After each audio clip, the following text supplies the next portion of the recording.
আসসালামু আলাইকুম। নোয়াগাঁও উচ্চ বিদ্যালয়ের পক্ষ থেকে সবাইকে শুভেচ্ছা ও অভিনন্দন জানাচ্ছি। আমি আসমা আক্তার, সহকারী শিক্ষক, ব্যবসায় শিক্ষা। সুপ্রিয় শিক্ষার্থীবৃন্দ, সবাই কেমন আছো?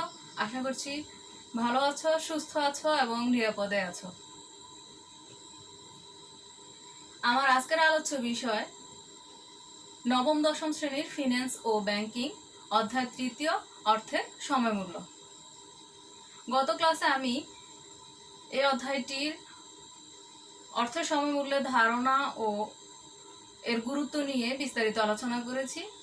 আজকে আমি অর্থের সময়মূল্যের সূত্র ও গাণিতিক প্রয়োগ নিয়ে আলোচনা করব। অর্থের সময়মূল্যের সূত্র এর গাণিতিক প্রয়োগ করতে হলে শুরুতে তোমাদেরকে কিছু বেসিক ইনফরমেশন জানতে হবে।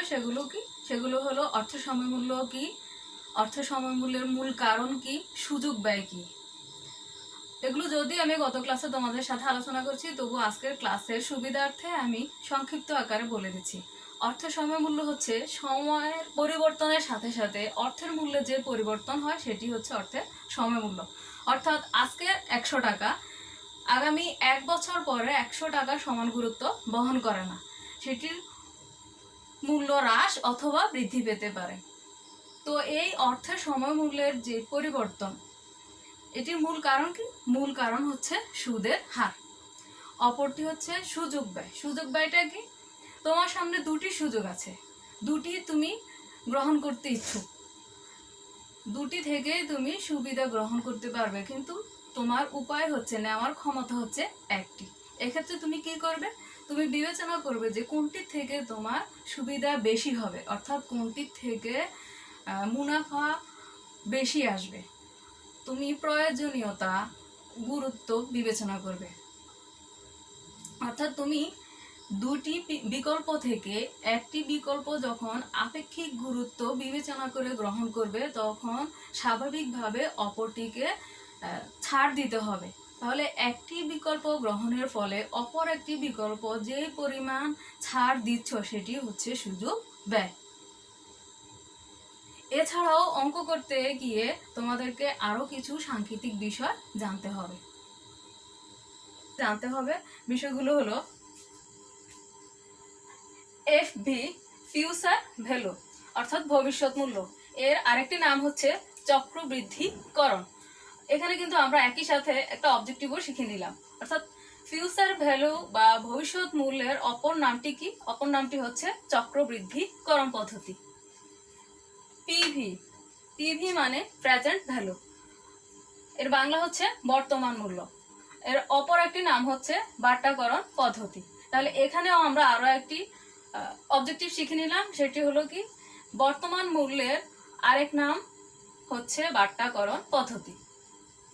এরপরে স্মল আই দ্বারা প্রকাশ করা হয় ইন্টারেস্ট রেট বা সুদের হার। স্মল এন, নাম্বার অফ ইয়ার, মানে হচ্ছে মেয়াদ পূর্তির সংখ্যা, অর্থাৎ মেয়াদ বা সংখ্যা যে কোনোটাই আমরা ধরে নিতে পারি। Small m, maturity period of a year, অর্থাৎ বছরে সুদ প্রদানের সংখ্যা। এটি 1 বছরে কতবার সুদ প্রদান করবে তার হার, যাকে চক্রবৃদ্ধি হার বলে। সংক্ষেপে এম কে চক্রবৃদ্ধি হারই বলা হয়। এই এম নির্ণয় করতে গিয়ে আমরা অনেক সময় কিছুটা দ্বিধা দ্বন্দ্বের মধ্যে পড়ে যাই যে এম এর মানটা ঠিক কত হবে।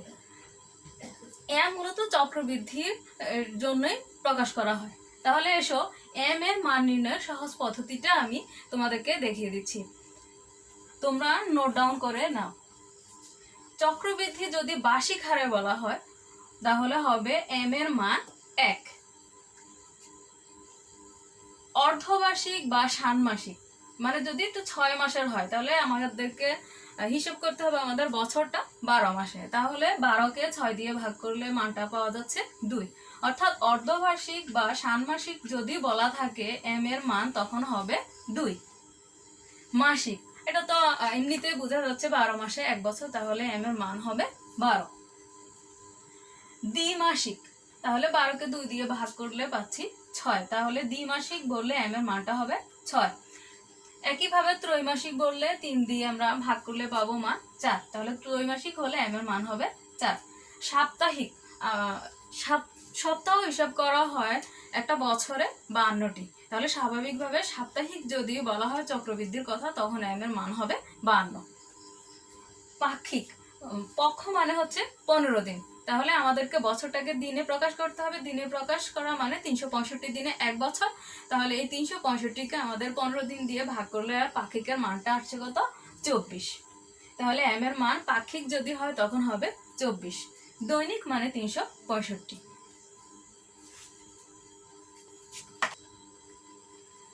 প্রিয় শিক্ষার্থীবৃন্দ, আমি আশা করছি তোমরা তখন সাংকেতিক বিষয়গুলো এবং m এর মান নির্ণয়ের পদ্ধতিগুলো খাতায় উঠায় নিয়েছো।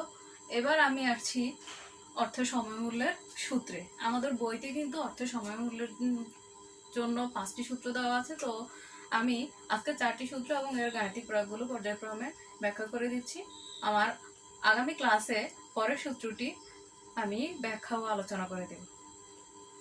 তো প্রথম সূত্র পিভি। পিভি হচ্ছে FV by 1 plus I to the power n।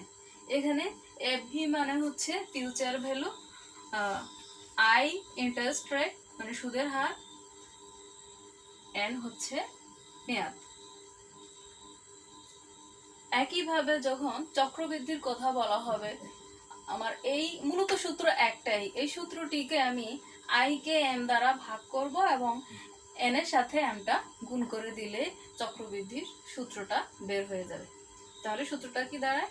PV equal to FV by 1 plus I by m to the power n into m। এবার ফিউচার ভ্যালু নির্ণয়ের সূত্র FV equal to PV into 1 plus I to the power n। এখানেও যখন চক্রবৃদ্ধির কথা বলা হবে, পরের সূত্রটিতে আমরা I কে m দ্বারা ভাগ করব এবং n কে m দ্বারা গুণ করব। তাহলে আমরা চক্রবৃদ্ধির ফলাফল বের করতে পারবো। তাহলে সূত্রটা দাঁড়াচ্ছে FV equal to PV into 1 plus I by m whole to the power n into m। এখানে মূলত 4টি সূত্র হলেও দেখা যাচ্ছে যে সূত্র 2টি, কেননা আমরা প্রতিটি চক্রবৃদ্ধিকরণ পদ্ধতির ক্ষেত্রে I কে m দ্বারা ভাগ এবং n কে m দ্বারা গুণ করলে কিন্তু চক্রবৃদ্ধির সূত্রটা পেয়ে যাচ্ছি। তো আমার প্রথম সূত্র অনুযায়ী আমরা এখন গাণিতিক প্রয়োগ করি। একটা সমস্যা সমাধান করছি। সমস্যা 1, 10% সুদে 8 বছর পর 1 লক্ষ টাকা পেতে চাইলে বর্তমানে কত টাকা জমা রাখতে হবে? আমাদের প্রথম যে কাজটি করতে হবে সেটি হলো প্রশ্ন পড়ে কিন্তু আমাকে বুঝে নিতে হবে আমার প্রশ্নে কি করতে বলা হয়েছে। যেমন আমাকে এখানে কোথাও চক্রবৃদ্ধির কথা বলা হয়নি, তাহলে এখানে আমার প্রথম সূত্রটি হবে, অর্থাৎ আমাকে বর্তমান মূল্য নির্ণয় করতে বলছে। আর বর্তমান মূল্য নির্ণয়ের সূত্রটা কি? সূত্রটা হচ্ছে PV equal to FV by 1 plus I to the power n। তো আমরা সূত্রটা বসায় নিলাম, PV equal to FV by 1 plus I to the power n। এখানে ভবিষ্যৎ মূল্য অর্থাৎ FB এর মান দেওয়া আছে 1 লক্ষ টাকা। সুদের হার I 10%। তো আমরা এখানে পার্সেন্ট সরাসরি বসাতে পারবো না, তাই আমরা এটাকে দশমিকে নিয়ে যাব। 10% মানে হচ্ছে 0.10। আর মেয়াদ হচ্ছে n 8 বছর। আর পিভি মানে প্রেজেন্ট বলে আমরা নির্ণয় করব, যেটা নির্ণয় করতে বলা হয়েছে। তাহলে আমরা এখানে মান নির্ণয় করলাম। FB 1 লক্ষ, সূত্রের 1, ইন্টারেস্ট রেট 0.10, n এর মান 8। তো এটা যোগ করলে আসে 1.10। উপরে যা আছে তাই, পরবর্তীতে এই মানটিকে ভাগ দিয়ে ফলাফলটা দাঁড়াচ্ছে 46,650 টাকা।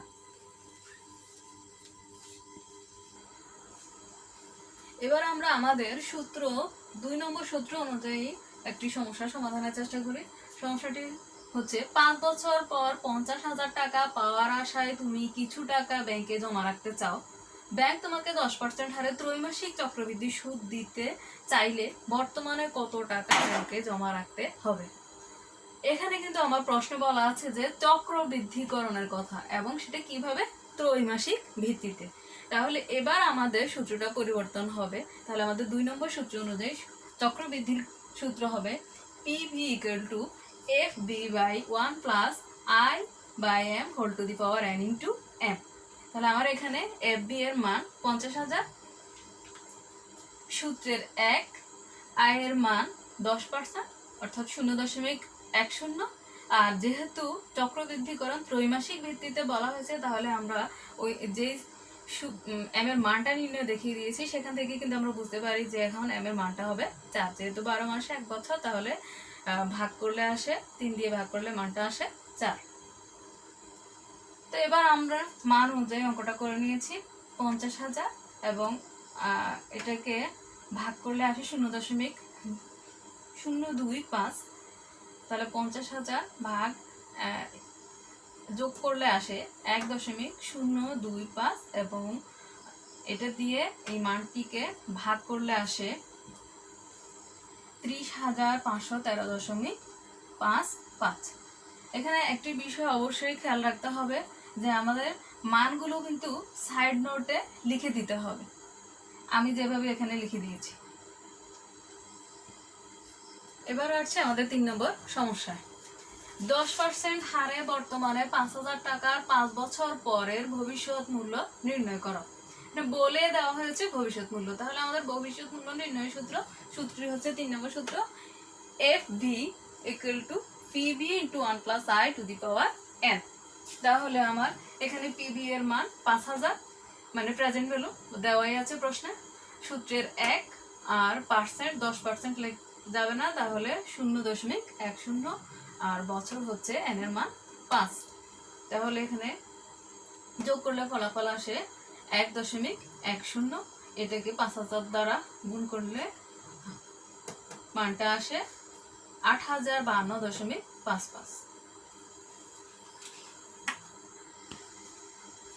এবার আছে আমাদের সমস্যা 4 নম্বর সমস্যা বলা হয়েছে 15% হারে মাসিক চক্রবৃদ্ধি সুদে 50,000 টাকা ব্যাংকে জমা রাখলে 10 বছর পর কত টাকা পাওয়া যাবে।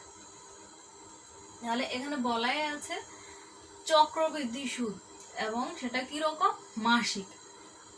তাহলে অবশ্যই আমাদের 4 নম্বর সূত্র চক্রবৃদ্ধিকরণের ফিউচার ভ্যালু নির্ণয়ের। তাহলে এফ বি ইকুয়াল টু আমাদের 4 নম্বর সূত্রের সাথে আমরা মিলিয়ে নিচ্ছি, F V equal to PV into 1 plus I by M whole to the power N into M. তাহলে এখানে আমাদের সূত্রে মান বসাতে গিয়ে আমাদের পিবি বা প্রেজেন্ট ভ্যালু আসছে 50,000 টাকা, সূত্রের 1 এবং আই এর মান হচ্ছে 15%। তো এটাকে আমি লিখছি 0.15। যেহেতু মাসিক ভিত্তিতে চক্রবৃদ্ধি, তাহলে 12 মাসে 12 বারের চক্রবৃদ্ধি হবে। তাহলে এম এর মান হচ্ছে 12, এখানে 10 গুণ 12। তাহলে 50,000 সূত্রের 1 যোগ এটাকে ভাগ করলে মান আসে 0.0125 আর এন এবং এম এর গুণফল হচ্ছে 120।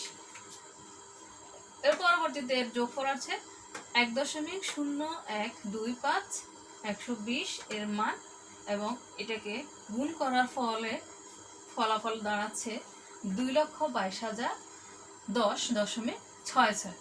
অবশ্যই আমার মানগুলি পাশে নোট দিয়ে দিতে হবে।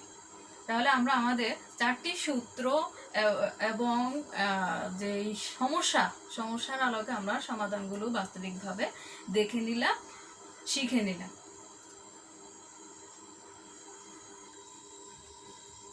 শিক্ষার্থীবৃন্দ, এতক্ষণ আমরা অর্থ সময় মূল্যের সূত্রাবলী ও এর গাণিতিক প্রয়োগ শিখলাম। এবার আমরা বাড়ির কাজ জেনে নিই। অর্থ সময় মূল্যের সূত্র ও এর গাণিতিক প্রয়োগ শিখা। আজ এই পর্যন্তই। এতক্ষণ আমার সাথে অর্থ সময় মূল্যের সূত্র ও এর গাণিতিক প্রয়োগের ক্লাসটি মনোযোগের সাথে অংশগ্রহণ করার জন্য সবাইকে ধন্যবাদ জানাচ্ছি।